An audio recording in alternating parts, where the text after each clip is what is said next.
Avec 99 voix pour, le projet de loi portant révision de la Constitution est adopté. Une révision constitutionnelle pour permettre le fonctionnement normal des institutions en attendant que se poursuivent les concertations sur la mise en place du Sénat. Sur le sujet, nous aurons des précisions avec le député de la majorité, Achille Marie Tapsoba, invité de ce journal. Pour des combattants de la sécurité, ils ont passé haut la main des épreuves dignes de parcours du combattant. Près de 130 nouveaux commandos ont été jugés aptes à venir renforcer la sécurité présidentielle. Cette tueuse n'épargne pas les enfants, aussi bien pour les plus grands que pour les plus petits. La pneumonie se fait mortelle. Piqûre de rappel pour la sensibilisation du ministère de la Santé. Elle sera certainement de ces dates marquantes dans l'histoire du football burkinabé. Le 19 novembre prochain, les étalons du Burkina rencontrent les Fennecs d'Algérie en vue du dernier choc pour le mondial de 2014 au Brésil. Depuis le Maroc, les nôtres s'entraînent. Nous irons sur ce terrain dans ce journal. Voilà donc qui fait la une de l'actualité en ce jour. Bonsoir, merci de nous suivre.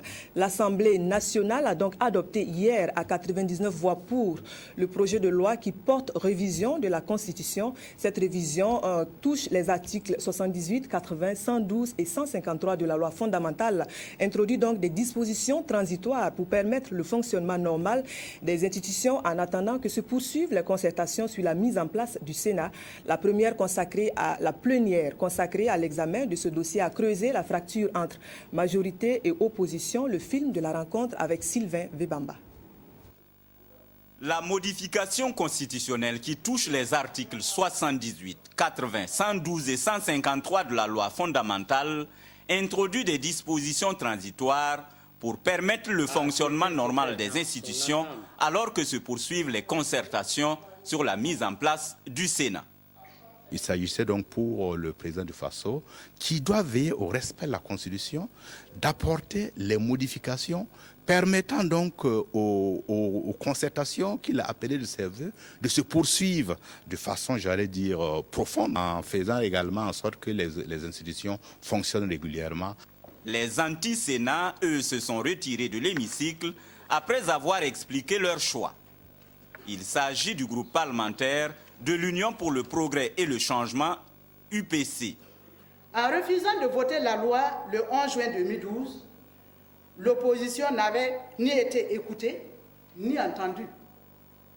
À peine une année après, le temps lui a donné raison. Cette fois encore, il se peut qu'elle ne soit pas entendue. Cependant, le temps lui donnera encore raison. C'est pourquoi mon groupe parlementaire UPC ne saurait cautionner une modification de la Constitution qui maintient le Sénat. Et du groupe parlementaire Alternance, Démocratie et Justice, ADJ. Le groupe parlementaire ADJ, conforme à sa position exprimée le 21 mai 2013, estime qu'il est incompréhensible, inacceptable et aventuriste de vouloir maintenir coûte que coûte les dispositions relatives au Sénat dans notre Constitution. Dans le camp de ceux qui ont appelé à voter ce texte, il y a le groupe parlementaire du parti au pouvoir, le Congrès pour la démocratie et le progrès, CDP. Nous avons eu plus que la majorité qualifiée, puisque 99 voix sur 99 de personnes qui avaient décidé de voter pour cette loi. Je pense que c'est le résultat d'une analyse approfondie d'une situation qui est que si notre Assemblée ne fonctionne pas dans les conditions requises, les lois qui pourraient être prises pourraient être mises en cause. Ces alliés traditionnels formant les mouvanciers, regroupés à l'Assemblée au sein du groupe Convention des forces républicaines, CFR. Le groupe Convention des forces républicaines, CFR, voit à travers ce projet de loi un effort de l'exécutif de privilégier en toute situation le dialogue et la concertation tout en préservant la légalité républicaine. Telle est du reste la vision politique du groupe Convention des forces républicaines. Le groupe parlementaire de l'Alliance pour la démocratie et la fédération, Rassemblement démocratique africain, ADF-RDA, a également apporté son soutien à ce texte. Si d'aventure la présente loi portant révision de la Constitution n'était pas adoptée, le risque de blocage serait élevé au regard des options à risque qui pourraient se présenter. En conséquence, et dans un esprit de responsabilité, au nom de la démocratie et du respect de notre Constitution, l'ADF-RDA décide de voter en faveur de cette révision constitutionnelle. C'est donc à une majorité de 99 voix que les députés présents au moment du vote ont adopté ce projet de loi. Voilà donc pour l'ambiance d'ensemble de cette plénière. Les groupes parlementaires ADJ et UPC ont donc boycotté la séance, comme vous l'avez vu. Pour expliquer leur position, ils ont convié ce matin la presse. Face aux hommes de médias, l'opposition réaffirme son rejet catégorique du Sénat et aussi son engagement à user de tous les moyens légaux pour mettre fin à la concrétisation de ce projet. Maxime Zongo. C'est au siège du chef de file de l'opposition que les groupes parlementaires ADJ et UPC qui ont boycotté la plénière du 12 novembre consacrant la révision de la Constitution à certaines de ses dispositions ont convié la presse pour expliquer et commenter leur position. Pour eux, l'opposition politique persiste et signe car cette révision ne résout en rien le problème. Éviter le vide juridique et permettre aux institutions de fonctionner n'est qu'un prétexte des tenants du pouvoir. L'argument selon lequel la loi votée hier devrait permettre à l'Assemblée nationale de fonctionner dans la légalité ne serait prospère. L'Assemblée nationale actuelle n'est pas compétente pour modifier la Constitution et cela a été maintes fois souligné par des constitutionnalistes avisés. Il aurait fallu adopter au préalable une loi interprétative pour donner compétence à l'Assemblée nationale pour réviser la Constitution. Les raisons de cette révision sont donc à rechercher ailleurs. L'acte de boycott de la plénière d'hier, selon les représentants des groupes parlementaires ADJ, UPC, est une suite logique de l'engagement qu'ils ont pris depuis le 2 mai à Kombisri. User de tous les moyens légaux pour empêcher la mise en place du Sénat. En tout cas, s'il y a d'une manière ou d'une autre un blocage des institutions de la République, l'opposition n'est ni comptable ni responsable. L'opposition a joué toute sa partition en toute légalité et c'est ce que nous continuons de faire. Nous disons seulement que le Sénat là, pour nous, est devenu une fiction. Dire oui, nous n'allons pas l'enlever de la Constitution, ça reste là, et on cherche maintenant les voies et moyens pour l'opérationnaliser. Et rappelez-vous de ce que le chef de l'État a dit, opérationnaliser dans un climat serein. Est-ce qu'aujourd'hui le climat est serein? L'opposition estime, en tout cas après analyse, que ni les mesures sociales, ni les concertations n'ont véritablement changé la situation des Burkinabés. Voilà pourquoi nous disons qu'il faut simplement aller de l'avant. Aller de l'avant suppose respecter notre Constitution en l'État. L'opposition politique qui se dit déterminée à faire aboutir sa revendication n'a cependant pas révélé ses stratégies. Des concertations au sein des partis et entre leurs responsables détermineront la conduite à tenir. Et toujours pour parler de ce sujet, je reçois, comme je l'ai annoncé en titre, monsieur le vice-président du groupe parlementaire CDP. J'ai donc nommé monsieur Achille Marie-Joseph Tapsoba. Bonjour, monsieur le vice-président. Bonjour. Merci d'être venu à cette invitation. Alors, pour commencer, on va vous demander de réagir sur cette, non pas la position de l'opposition qu'on connaît, mais sur les arguments que l'opposition avance, qui va à l'encontre des arguments que vous avancez pour la modification de cette loi. Qu'est-ce que vous pensez de leurs arguments? Je vous remercie. Je dois dire d'abord qu'un constat est fait. Et ce constat est certainement à la base de la révision constitutionnelle que nous venons de faire tout récemment, tout dernièrement. Ce constat est le suivant. Si l'Assemblée nationale ne jouit pas de la plénitude du pouvoir législatif, il est important de constater qu'il y aura un blocage institutionnel, puisque la Constitution issue de la modification du 11 juin 2012 stipule que désormais c'est le Parlement à 2 chambres qui doit être donc l'institution législative au Burkina Faso. Et s'il n'y a pas encore la mise en place d'une 2e chambre, il est évident qu'il faut conférer tout le pouvoir législatif à la chambre qui existe, c'est-à-dire à l'Assemblée nationale. Cela va de soi. Il n'y a pas à supputer sur quoi que ce soit. C'est une relation de cause à effet. Deuxièmement, en ce qui concerne la révision constitutionnelle actuelle, elle n'a pas été au-delà de ce qui doit être fait pour légaliser actuellement donc, le travail parlementaire, dont sont issus tous les députés. Et si on constate que le Parlement n'a plus de légitimité parce qu'il n'étant plus dans la légalité, on constate donc que tous les députés n'ont plus leur raison d'être, y compris ceux qui refusent la révision constitutionnelle. Par conséquent, cette révision était nécessaire et il fallait le faire pour maintenir l'Assemblée nationale, deuxièmement, lui donner le pouvoir législatif en attendant la mise en place du Sénat.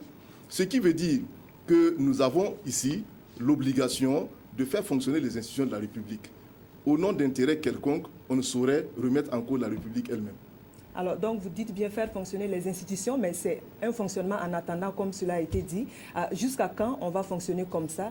Est-ce que vous pouvez nous donner des précisions? C'est là l'importance de la disposition transitoire qui a été portée à l'article 78 de la présente Constitution, qui dit que l'Assemblée nationale jouit de la prérogative constitutionnelle légale de légiférer en attendant la mise en place du Sénat. Ce qui veut dire que l'espace de temps n'est plus déterminant. Ça peut être d'ici quelques mois, ça peut être d'ici quelques semaines. Donc, on se donne la latitude maintenant de passer à une phase nécessaire, à savoir les concertations. La mise en place du Sénat, certes, est controversée, et je respecte le point de vue des adversaires, mais la mise en place du Sénat, pour nous, est devenue une conséquence constitutionnelle. Et il faut mettre le Sénat en place, mais il faut des concertations, et nous allons continuer. C'est la logique du parti du CDP, à savoir la concertation et la concertation pour résoudre ces questions-là. C'est vrai quand vous dites concertation, ce sera avec qui finalement, puisque l'opposition d'ores et déjà a annoncé son niet sur la mise en place du Sénat? Vous savez, je crois à la vertu de la concertation pour faire reculer les positions et faire avancer les positions. Sinon, la concertation n'a pas de sens. Et aujourd'hui, en l'état, il est important pour nous de rentrer dans cette phase. C'est dommage que la confrontation ait dévancé la concertation. Maintenant que la confrontation a eu lieu, il faut passer à la concertation pour éviter de nouvelles confrontations. Je crois que c'est tout à fait notre objectif, aller dans la concertation pour regarder la mise en place donc, de cet organe de l'institution parlementaire pour permettre à l'institution parlementaire de fonctionner conformément à la légalité constitutionnelle. Aujourd'hui, refuser la mise en place du Sénat, c'est refuser justement de respecter la Constitution en l'état depuis juin 2012. Voilà. Puisque la Constitution en l'état dit que le Parlement maintenant est constitué de 2 chambres, l'Assemblée nationale et le Sénat. C'est ça la Constitution en l'état. Et refuser de respecter la Constitution, c'est refuser justement de respecter les différentes dispositions de la Constitution telles qu'élaborées. Alors, est-ce qu'il y a déjà un chronogramme pour les concertations dont vous parlez et à quand est-ce qu'on peut estimer la mise en place effective du Sénat? Non, je pense que le chronogramme appartient aux responsables des partis politiques et des groupes politiques et je pense que vous serez informés en son temps. Vous suivrez d'ailleurs ces concertations et si elles ont lieu, et je pense qu'elles auront lieu parce que de part et d'autre, on a quand même la volonté de construire le Burkina Faso et non pas de déficeler tout ce qui est construit dans notre pays. Alors, pour revenir sur cette loi, qu'est-ce que ce vote représente pour votre parti, le CDP? Est-ce que c'est une victoire? Qu'est-ce que ça représente? Non, c'est la victoire de la démocratie. Pour nous, c'est la victoire de la démocratie. Pas du CDP? Non, pas du CDP, de la démocratie, puisque nous sommes des démocrates. Et nous avons agi en démocrates. De la même manière que ceux qui ont quitté la salle, qui n'ont pas accepté de voter cette loi. Et quand je dis voter, ça ne veut pas dire voter pour, de voter même contre. J'explique aussi que c'est ça la démocratie. Et leur comportement, c'est un comportement qui est démocratiquement admis. Je crois que c'est tout à fait normal. Nous sommes dans le jeu démocratique et il faut respecter ce jeu démocratique, sauf si ce jeu démocratique revient à remettre en cause l'essentiel même de notre construction, à savoir la démocratie elle-même. Ça veut dire que vous ne jetez pas la pierre à l'opposition qui joue son rôle d'opposition? Absolument, l'opposition est dans son rôle de s'opposer et nous sommes dans notre rôle de pouvoir aussi garantir la construction et la poursuite de la construction de la consolidation de la démocratie. Voilà. Je pense que de part et d'autre, nous avons la même volonté. Merci d'être passé sur ce plateau, monsieur le vice-président du groupe parlementaire CDP. Je rappelle, monsieur donc Achille Marie-Joseph Tapsoba, merci une fois de plus d'être venu. Et la suite du journal, donc c'était donc le volet législatif, on va dire, de cette édition, n'est-ce pas? À présent, on regarde du côté exécutif. Le traditionnel Conseil des ministres s'est tenu aujourd'hui même à l'ordre du jour. On retient entre autres les points portant sur la participation du Burkina au maintien de la paix par l'envoi d'autres contingents ou encore l'atteinte des objectifs de la stratégie de croissance et de développement accéléré à travers la promotion du secteur agricole. Le point de Karim Patrick Namouanou.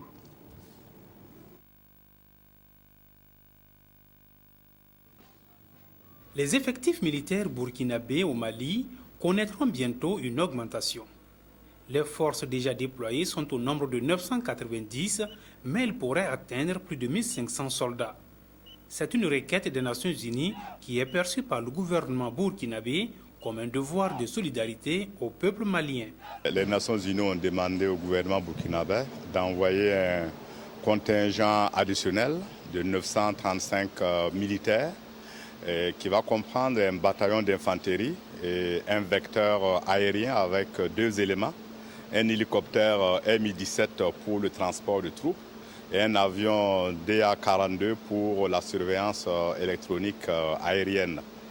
Et ce contingent va s'ajouter à celui que nous avons déjà sur place, de 990 hommes, et qui se trouve dans le secteur de Tombouctou-Sévaré, et qui fait du très bon travail, un travail salué par les autorités maliennes et la communauté internationale. Avant leur départ, les militaires arboreront fièrement le drapeau burkinabé qui constitue un symbole de fierté et de patriotisme.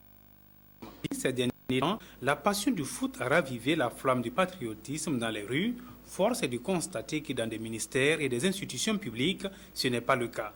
Pour le ministère des Droits humains, les choses doivent changer. Nous voulons que les gens reviennent à des valeurs et la montée des couleurs fait partie des valeurs, que chacun sache qu'il appartient à une patrie, que la patrie a des valeurs et qu'on doit les respecter. Au titre du ministère de la Santé, 2 rapports relatifs au code de déontologie des chirurgiens dentistes, des sages-femmes et des maïoticiens d'État ont été adoptés. Mais leur finalité reste la même. C'est un peu la même logique. Il s'agit de dire exactement qu'est-ce qui est attendu, par exemple, de la sage-femme, maïoticien, qu'est-ce qui est attendu par rapport à tel ou tel acte, et surtout, quels sont ses devoirs vis-à-vis, par exemple, des différents acteurs qui composent la profession, mais aussi vis-à-vis des travailleurs de façon générale, des malades, mais aussi des autres acteurs du secteur. Dans le secteur agricole, 3 grandes mesures ont été adoptées dans le but de soutenir la stratégie de croissance accélérée pour le développement durable. Ces mesures concernent les intrants et les équipements agricoles, les aménagements et la valorisation des bas-fonds pour l'agriculture irriguée et la volatilité des prix des produits agricoles. Et le plan de financement prévoit la participation du budget de l'État à hauteur de 20%, la participation des bénéficiaires, bien sûr, à concurrence de 9%, et celle des partenaires techniques et financiers à 71%. Donc dès 2014, toutes ces mesures vont être vraiment en œuvre. Enfin, ce 19 novembre 2013, le Burkina Faso célébrera la Journée mondiale des toilettes à Waïguia sous le thème « Faisons de l'utilisation de la toilette une priorité pour la santé pour tous ». Il s'agira à cette journée de faire vraiment un plaidoyer à l'endroit des leaders d'opinion, de tous les acteurs, des chefs religieux, chefs coutumiers, etc., pour que les gens acceptent d'abord de construire les latrines, ce qu'on appelle les toilettes. Une chose est de construire, mais une autre chose est de pouvoir utiliser ces latrines-là. Donc ça serait une occasion de sensibilisation. Maïmounata Belem annonce par ailleurs qu'une forte délégation de 60 personnes ira à Abidjan dans les jours à venir pour parler de la gestion rationnelle des ressources en eau dans l'optique de pérenniser l'exploitation de ce liquide précieux pour la vie. On regarde aussi au point portant en particulier sur le département en charge de l'industrie et du commerce. Le ministère a pris 3 grandes décisions: la facilitation d'implantation d'unités industrielles, la réduction des coûts des produits de grande consommation et pour très bientôt, dans ce mois de novembre même, l'organisation d'une rencontre à l'échelle de l'espace UEMOA. Des précisions sur ce dossier toujours avec Karim Patrick Namoinou. L'univers des affaires au Burkina Faso connaîtra bientôt un progrès.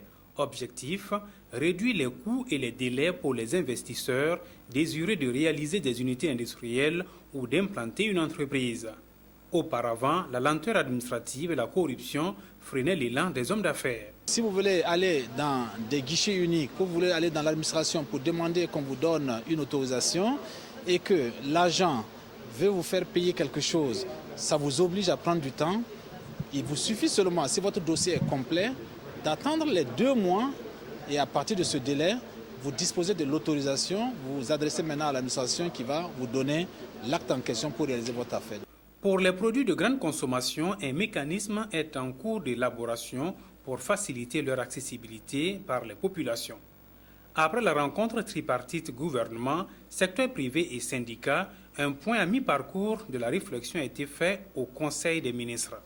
Il y a 3 grands produits. Il y a des produits alimentaires d'une part. Vous pouvez avoir le lait, l'huile, le sucre, le riz. Il y a aussi des matériaux de construction qui sont par exemple le ciment, le fer à béton. Mais nous avons aussi les hydrocarbures, nous avons l'eau, etc. Donc ces groupes de travail sont en train de plancher là-dessus. Et très prochainement, nous allons déposer un rapport définitif pour montrer dans quel domaine effectivement et à quel niveau ces différentes réductions de prix pourront être effectuées. Commerce toujours, mais cette fois-ci, il s'agit d'une rencontre des ministres en charge de ce secteur prévue ce 15 novembre à Ouagadougou. L'ordre du jour échange sur le programme commercial de l'UEMOA et sur le tarif extérieur commun. Avec les chefs d'État ont adopté le tarif extérieur commun.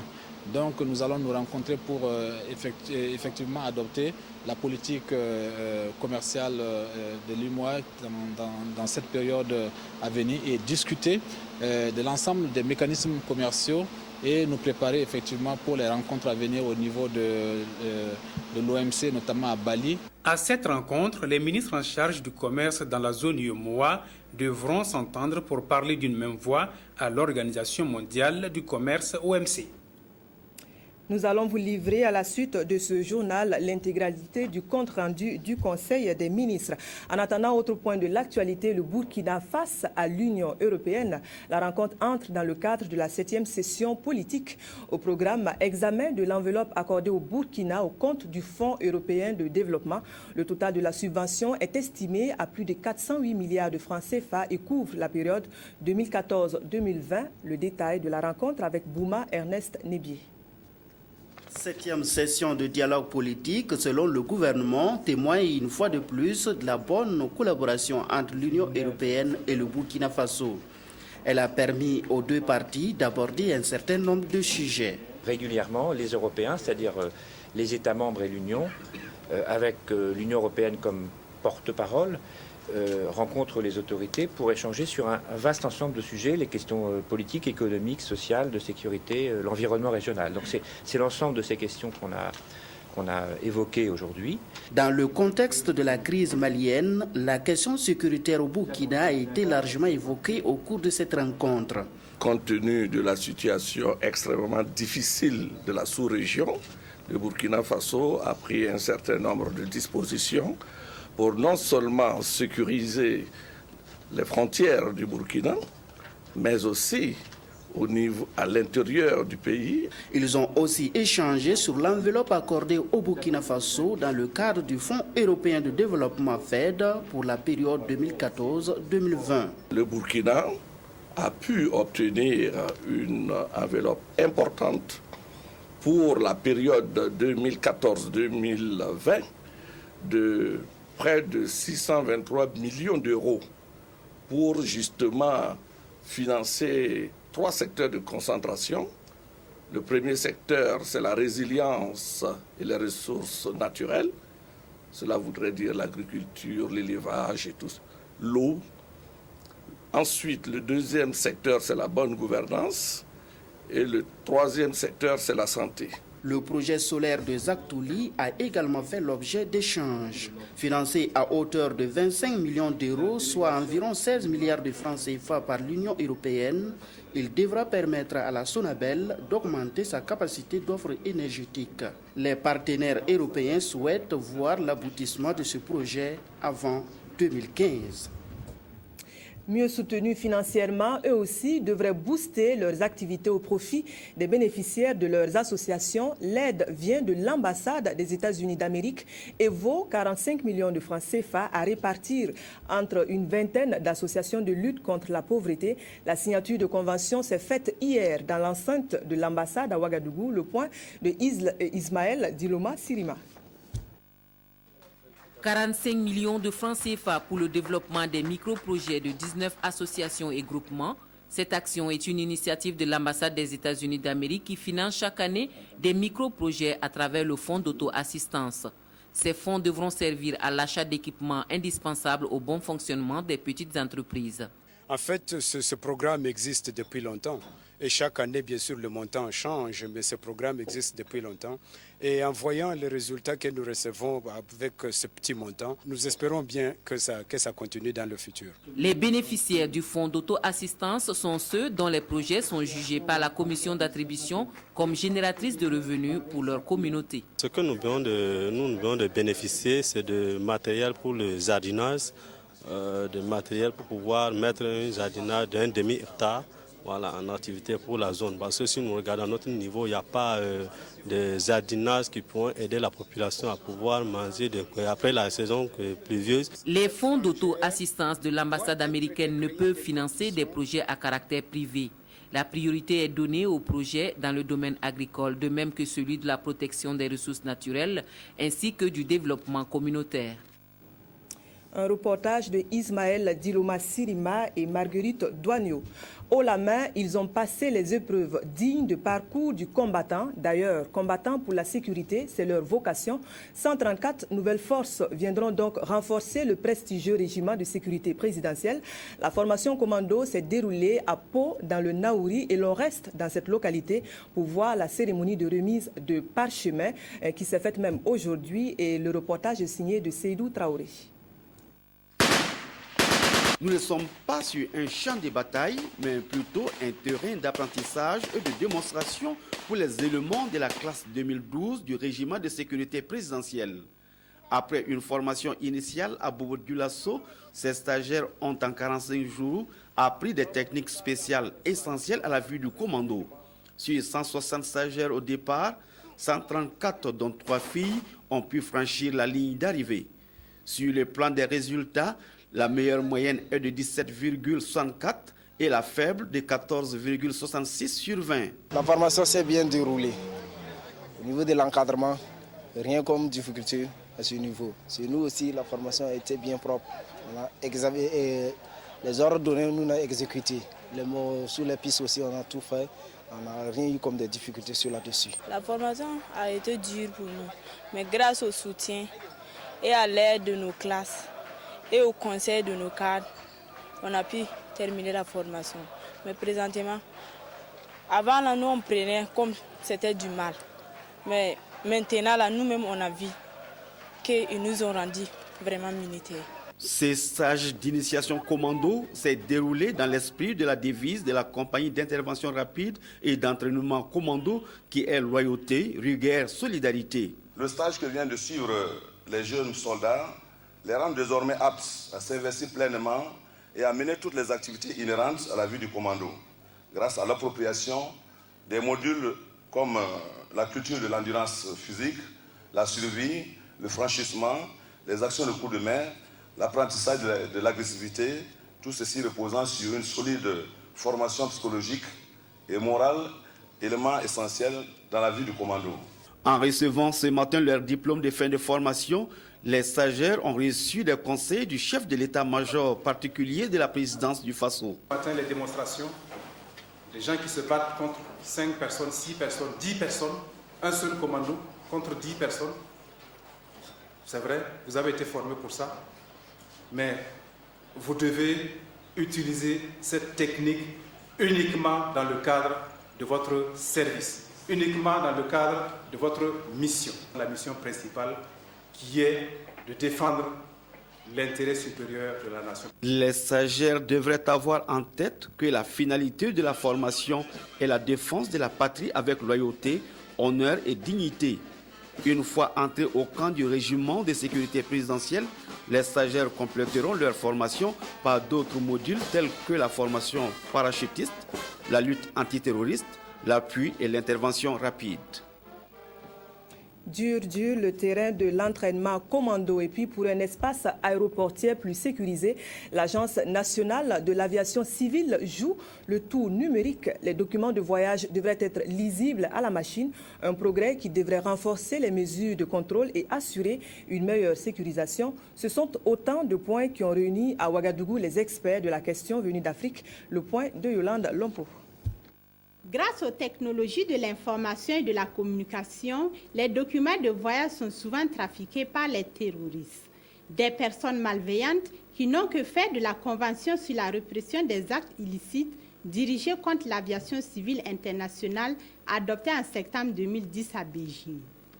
Aussi, la présente rencontre régionale permettra aux participants venus d'Afrique centrale, orientale, australe et occidentale d'échanger sur les normes et les meilleures pratiques en matière de documents de voyage lisibles à la machine. Elle va permettre à nos États de bénéficier de l'accompagnement de l'Organisation de l'aviation civile internationale pour un meilleur contrôle. Il y a lieu que nous ayons une stratégie pour détecter ces documents qui sont falsifiés.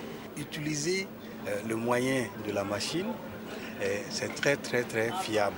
À partir de ce moment, la machine peut, comme on me filme actuellement, lire l'image qu'il y a dans mon passeport, l'identifier à ce qui vient de la caméra et confirmer que c'est bien la bonne personne.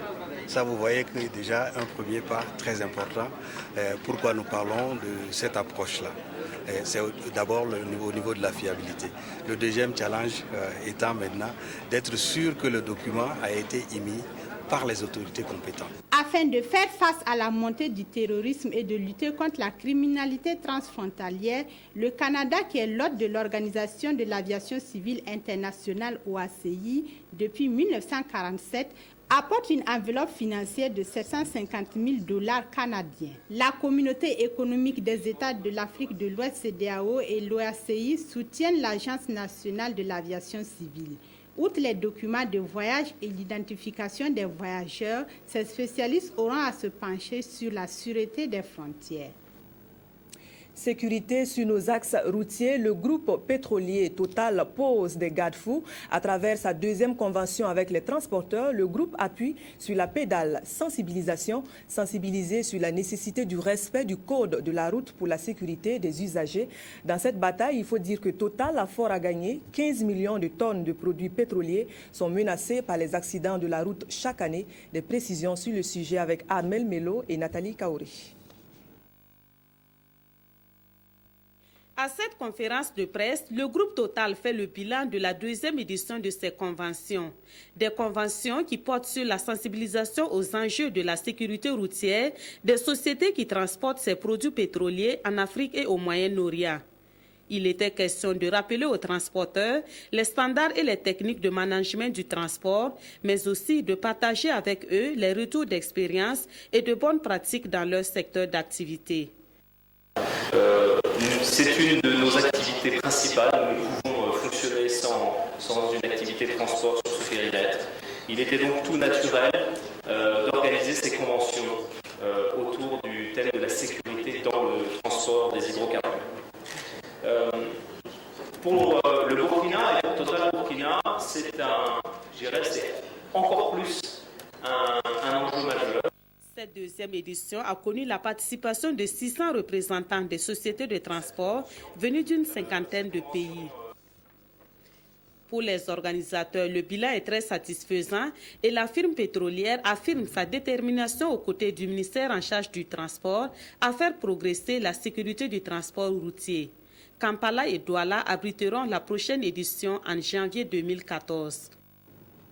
Et puis on revoit le film de la commémoration hier de la Journée mondiale contre la pneumonie. Cette année, le thème en appelle à l'engagement de tous contre le mal, surtout en tenant compte des enfants, car oui, il faut le rappeler, cette maladie respiratoire est l'une des premières causes de mortalité pour les enfants dans le monde.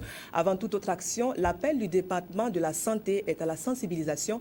Zalissa Sanfo et Claudine Bikaba. Un enfant meurt chaque 30 secondes dans le monde à cause de la pneumonie. Elle constitue la deuxième cause de mortalité infantile après le paludisme au Burkina Faso, selon le ministère de la Santé. Pourtant, cette infection respiratoire peut être diagnostiquée et traitée facilement. Le premier signe, c'est la toux. La toux peut être associée à la fièvre, mais on conseille le plus souvent, dès que la toux commence, qu'on puisse consulter pour pouvoir faire face au traitement et puis pouvoir guérir le cas. Donc les signes de gravité, c'est d'avoir des enfants qui respirent difficilement ou bien qui respirent rapidement. Et parfois, on peut avoir ce qu'on appelle un creux au niveau du thorax, la base du thorax. Et il y a parfois des enfants aussi qui respirent, on entend comme un sifflement. Donc tous ces signes doivent interpeller pour que urgemment un traitement soit entrepris. Le traitement aussi est facile parce que c'est des antibiotiques par voie orale, par voie injectable, qui sont disponibles, qui ne sont pas chers et qu'on retrouve dans tous les centres de santé. Le manque d'informations contribue à la prolifération de cette maladie. Et pour pallier à ce déficit, il a été organisé une conférence publique de sensibilisation en marge des activités commémoratives de la Journée internationale de lutte contre la pneumonie. C'est une journée célébrée le 12 novembre de chaque année et le thème retenu pour 2013 est « Combattre la pneumonie, c'est sauver des enfants ». Cette journée mondiale de lutte soit consacrée vraiment à cette conférence-là pour vraiment nous montrer les causes, les conséquences et les stratégies à mettre en place pour lutter contre cette pathologie, ce fléau. La prévention de la pneumonie est possible grâce à la vaccination et le Burkina Faso vient d'introduire le 31 octobre dernier le pneumocoque dans son programme de vaccination. Pour un voyage initiatique, celui de la délégation burkinabé au Kenya aura été des plus instructifs. Une semaine, c'est le temps mis par la délégation pour visiter des structures de santé publiques et privées et s'entretenir aussi avec les premiers responsables. L'objectif de la sortie était de profiter de l'expérience du Kenya qui réussit bien la collaboration publique et privée en matière de santé de Nairobi. Le compte-rendu de la rencontre est signé de Lazare Pouya. Ce voyage d'études de la délégation burkinabé à Nairobi au Kenya était essentiellement axé sur la visite des infrastructures sanitaires publiques et privées avec un accent particulier sur les échanges avec les premiers responsables.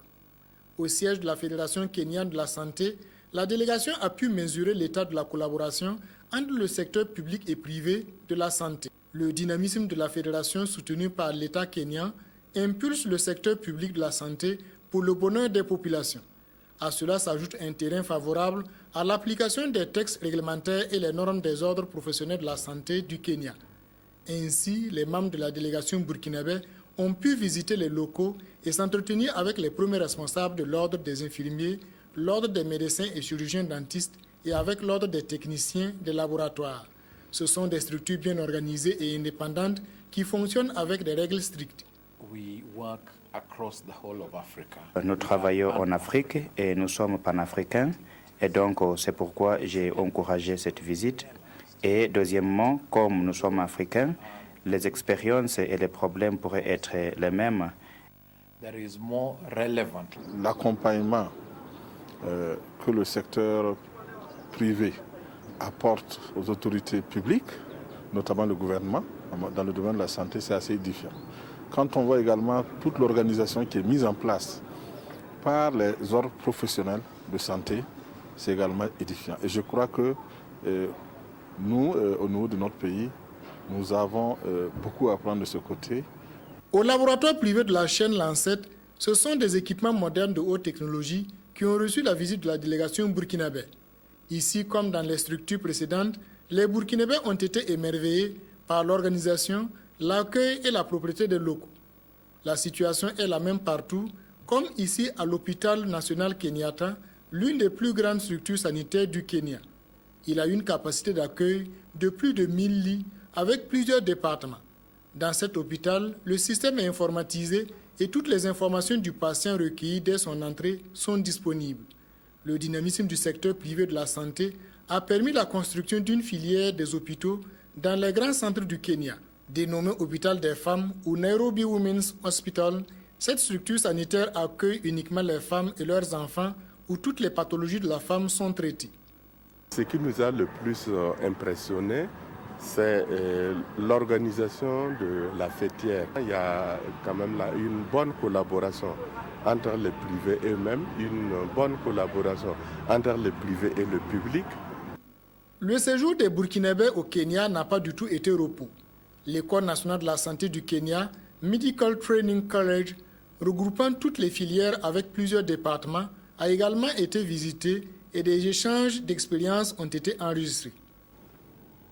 Voilà donc pour cette visite au Kenya. Ce n'était pas donc une balade de santé. Et puis, du 26 au 30 novembre prochain, le livre sera à l'honneur. La 12e édition de la Foire internationale du livre est ainsi annoncée. Après de 2 semaines de l'événement, le comité d'organisation fait le point. Édition et diffusion du livre scolaire au Burkina, état des lieux et perspectives. Voilà pour la thématique de la rencontre. Le compte-rendu est signé de Isaïe Parkouda et Adama Koulibaly. Créer un cadre de concertation entre les acteurs du livre, offrir une tribune à la promotion du livre et intégrer celui-ci comme facteur d'émancipation et de développement à travers l'alphabétisation des communautés, tels sont entre autres les objectifs que s'est fixé la FILO, la Foire internationale du livre de Ouagadougou, dont la 12e édition se tient du 26 au 30 novembre prochain au CIAO. L'esprit de la foire met en synergie l'ensemble des structures qui interviennent dans la chaîne du livre. Elle est ouverte aux éditeurs, aux libraires, aux bibliothécaires, aux auteurs, aux organes de presse, aux institutions œuvrant dans le domaine du livre et de la lecture, aux associations de lecteurs. Pour cette 12e édition, des éditeurs et acteurs étrangers sont attendus pour apporter leur expérience. Actuellement, il faut dire que les exposants sont informés, beaucoup de correspondances leur ont été envoyées. Et sur le plan international également, des partenaires ont été informés et il y a 8 pays qui vont prendre part à cette édition-là. Depuis sa création en 2000, la FILO ne cesse d'accorder une place de choix aux livres comme vecteur d'acquisition et de diffusion du savoir. Au programme de cette édition, des ateliers d'écriture, des dédicaces d'ouvrages, des expositions ventes de livres et des conférences publiques sur divers thèmes. Le premier collège d'enseignement général de Doudoulma dans la commune rurale de Tanguin d'Assouri est sorti de terre.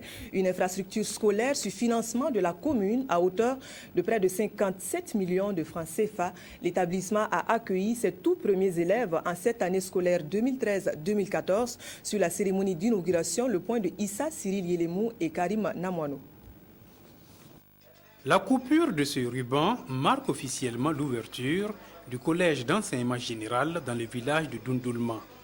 Financé par la commune de Tanguin d'Assouri, sa réalisation a coûté environ 57 millions de francs CFA.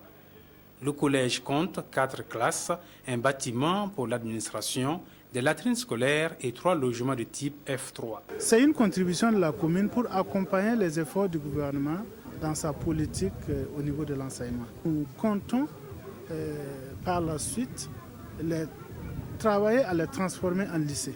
Voilà, pour permettre à un élève qu'on inscrit en 6e et qu'il poursuive son cursus jusqu'en terminale sans changer d'établissement. Cette infrastructure vient soulager les élèves de ce village qui parcouraient des kilomètres pour recevoir l'instruction.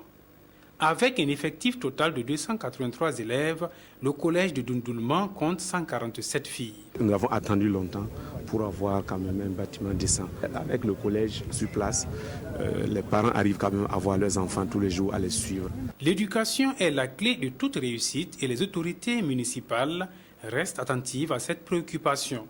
D'autres chantiers sont en cours d'exécution, tels que les CEG de Luxi et de Zekunga. Mise à niveau sur les dernières évolutions en date dans le domaine de la caméra pour des agents de la RTB. Eux sont appelés à servir dans les régions au compte de la politique de décentralisation de votre télévision nationale. Mieux outillés, les nouveaux appelés pourront mieux remplir les missions à eux confiées, à savoir faire vivre les événements par la caméra. Sur la session de formation, le point de Nathalie Nabaloum Savadogo. Ils ont une semaine, ces agents de RTB2 dans les régions, pour se perfectionner dans l'utilisation des caméras et dans le montage numérique des reportages audiovisuels.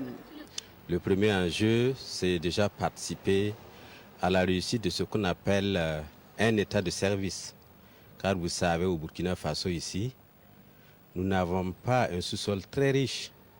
Et il faut évidemment travailler à combler ce déficit en développant les services. Et qui dit service parle de ressources humaines. Donc c'est dans ce cadre vraiment que nous avons voulu instaurer cette formation. Le deuxième enjeu, c'est tout simplement participer à la réussite de la mise en œuvre de RTB Région. Ce sont des professionnels venant de la station mère qui assurent la formation.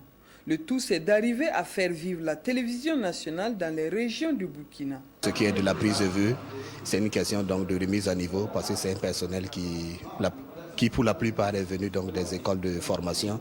Donc c'est une question donc de remise à niveau et de familiarisation donc avec le nouvel outil qu'on met à leur disposition pour atteindre l'objectif de performance au niveau des régions et au niveau donc de l'ensemble général de la RTB. Les modules qui sont dispensés, nous à notre niveau, au niveau du montage, c'est le matériel, l'unité de montage, il est composé de quel et quel élément et comment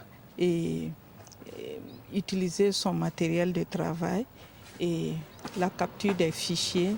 Quand on va tourner, on amène les fichiers, comment les enregistrer sur le disque dur, comment faire du montage numérique. Pour cette première session de formation, 6 régions sont concernées.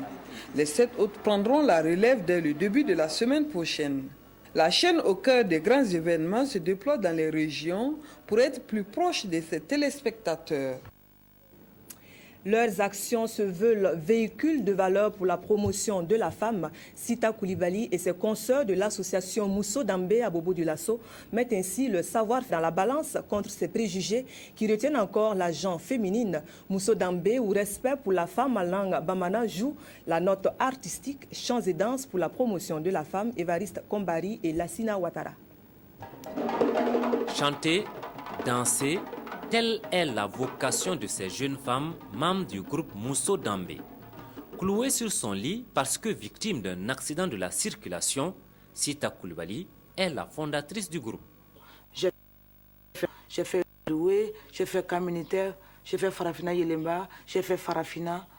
Donc qu'est-ce que moi j'ai pensé pouvoir, comme on doit faire les artistes aussi, j'ai dit pourquoi pas les femmes aussi doivent jouer et danser et chanter. C'est ça que j'ai mis dans ma tête, de gourir, de former un groupe comme des femmes. On joue, on danse et puis on chante.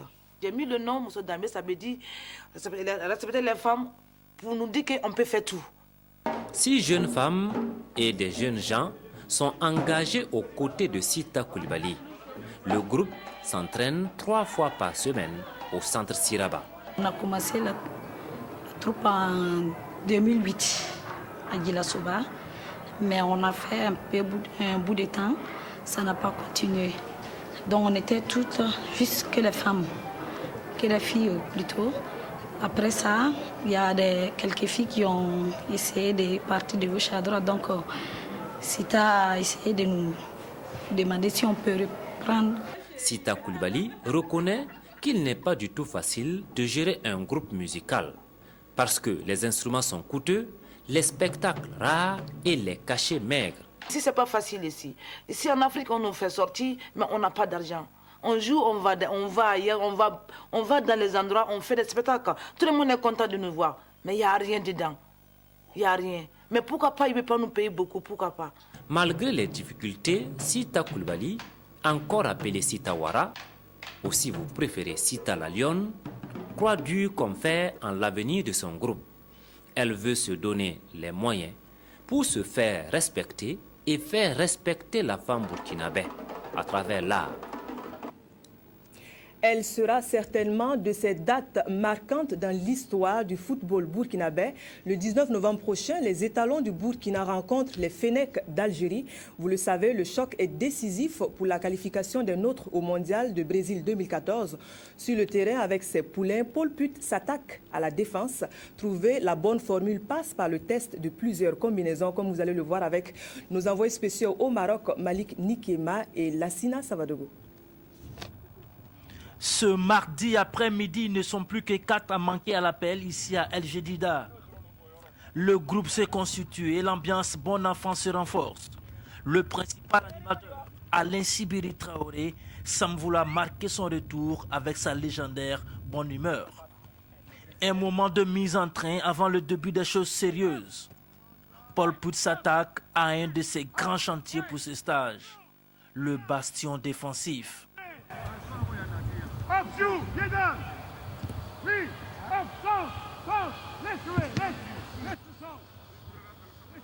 C'est le secteur qui a le plus souffert à Ouagadougou lors du match aller et c'est au-dessus sur lui que devra reposer l'issue de la rencontre. Habitué à garder ses cages inviolées, l'arrière-garde burkinabé a concédé 2 buts face aux Algériens et il faut vite remédier à cet incident de parcours. À une semaine de l'échéance, le jeu lui se met en place et la charpente de l'équipe, mais surtout les automatismes commencent à se faire sentir. Aujourd'hui, Narcisse Bambara, Florent Rwamba, Isiaka Ouedraogo et Wilfried Benjamin Balima sont venus grossir le lot des arrivées. Après 2 heures d'exercice, le deuxième de la journée, Pol Pot siffle la fin de l'entraînement de ce soir. Des étirements et rendez-vous est pris pour le lendemain à 9h afin de continuer le renforcement des capacités de l'équipe sur la route de Blida. Voilà, bonne ambiance et sifflet aussi pour le journal de ce soir. Merci de l'avoir suivi. Nous vous retrouvons demain. Bonsoir.